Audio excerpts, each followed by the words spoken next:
One of the things that Jesus did in his life is he would often make an effort to actually go somewhere when he was going to say a prayer or when he wanted to spend the night in prayer.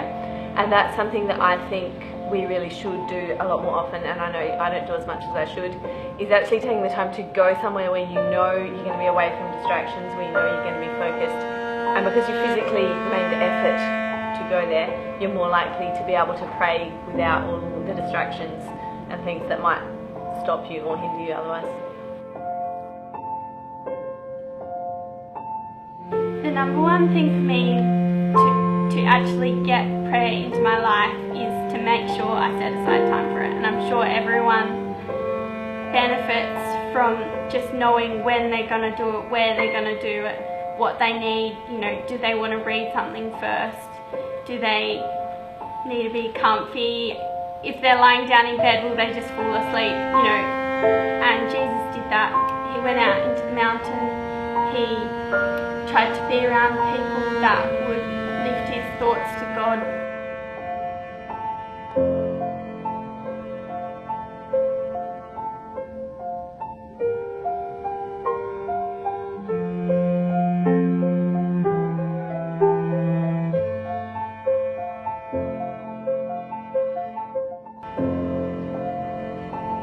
I think for me, the example of David, which a lot of people might relate to, it's not only the fact that he sat down and scheduled time to pray. It seems like it's a thread throughout his whole life that no matter what he was doing, he was just thinking about God. Everything he did in his life, he related to God. It was as if God was his number one focus, and he didn't do anything without thinking about God. And for me, that's such a big thing. Not only formal prayers, but just during the day, just thinking about God.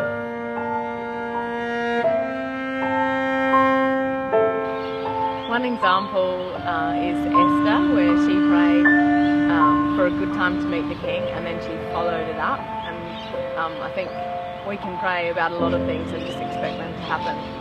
The lesson I learned from her is that you can't just expect things to happen. You can pray about it, but you need to make sure that you're also doing something about it, especially if it applies to somebody else or it's a problem that applies to somebody else. You follow it up. A lot of people say, you know, prayer shouldn't be staged and it should be spontaneous, and I agree with that. But for me, I feel I need to have to make time to pray, not to pray. And so for me, it's when I ride to work, I have probably an hour where I'm just riding, and that's when I pray.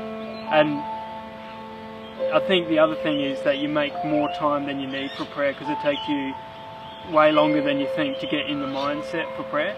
So I go for an hour's ride, and it's only probably the last 5 minutes where I actually start praying. The rest of it just psyching myself up for the prayer type thing, preparing your mind.